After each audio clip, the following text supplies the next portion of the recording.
ಇನ್ನು ಮುಂದಿನ ಸುದ್ದಿ ಯಾವುದಿದೆ ಅಂತ ನಾವು ನೋಡೋದಾದರೆ 3200 ಕೋಟಿ ರೂಪಾಯಿ GST ವಂಚನೆಯನ್ನು ಮಾಡಲಾಗಿದೆ.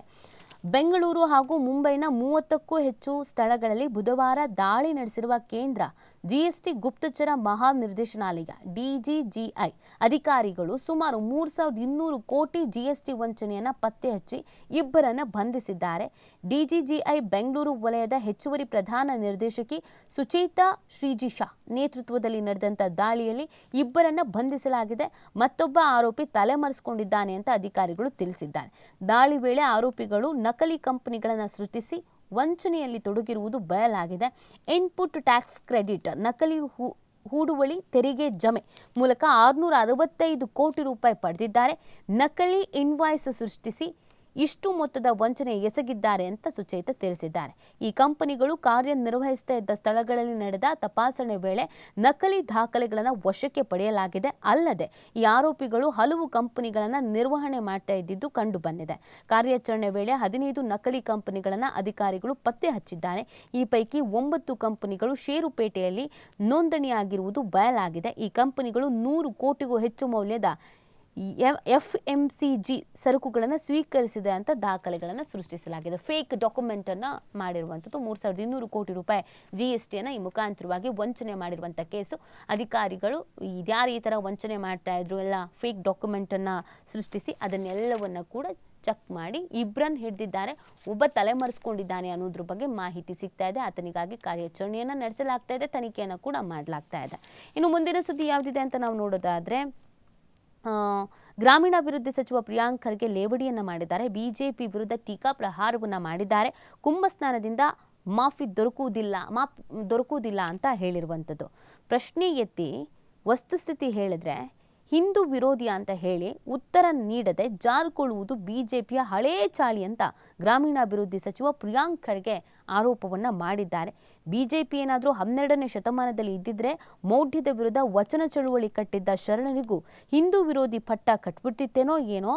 ಅಲ್ಲದೆ ಆಗಿನ ಮನುವಾದಿಗಳು ಶರಣರಿಗೆ ಪೀಡಿಸಿದ್ರು ಎನ್ನುವುದು ಇತಿಹಾಸ ಅಂತ ಕುಟುಕಿದ್ದಾರೆ. ಉತ್ತರದ ಕಾಶಿಯಲ್ಲಿ ಕತ್ತೆ ಮಿಂದೈ ತರಲು ದಕ್ಷಿಣ ದೇಶಕ್ಕದ್ದು ಕುದುರೆ ಹೆದೆ ಎಂದು ಹೇಳಿದ ಕುವೆಂಪು ಅವರನ್ನ ಹಿಂದೂ ವಿರೋಧಿ ಎನ್ನುವ ತಾಕತ್ತು ಇದೆಯೇ ಅಂತ ಖರ್ಗೆ ಇದೇ ಸಂದರ್ಭದಲ್ಲಿ ಪ್ರಶ್ನೆಯನ್ನ ಮಾಡಿದ್ದಾರೆ. ಇನ್ನು ಖರ್ಗೆ ಹೇಳಿಕೆಗೆ ಇದೇ ಸಂದರ್ಭದಲ್ಲಿ ತಿರುಗೇಟನ್ನು ಕೂಡ ಕೊಡಲಾಗಿದೆ.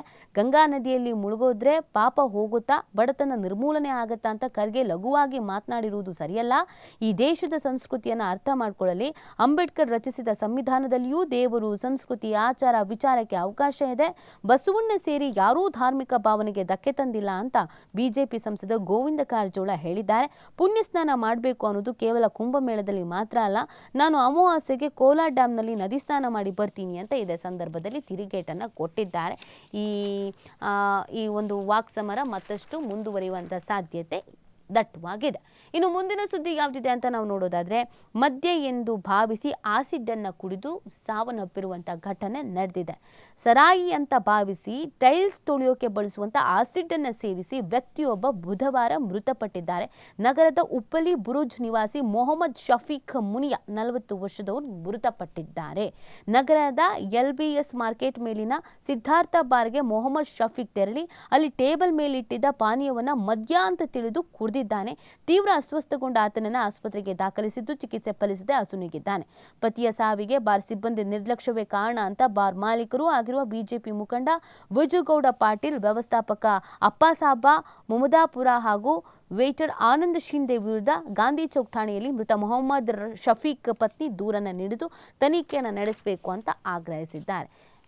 ಮದ್ಯ ಅಂತ ಹೋಗ್ಬಿಟ್ಟು ಕುಡಿದು ಬಿಟ್ಟಿದ್ದಾರೆ. ಅಲ್ಲಿ ಟೇಬಲ್ ಮೇಲೆ ಇಟ್ಟಿದ್ರಂತೆ. ಟೇಬಲ್ ಮೇಲೆ ಇಟ್ಟಿದ್ದು ತಪ್ಪು ಆ್ಯಕ್ಚುಲಿ. ಸೊ ಟೇಬಲ್ ಮೇಲೆ ಇಟ್ಟಿದ್ರು ಅಂತ ಕುಡಿದಿದ್ದಾರೆ.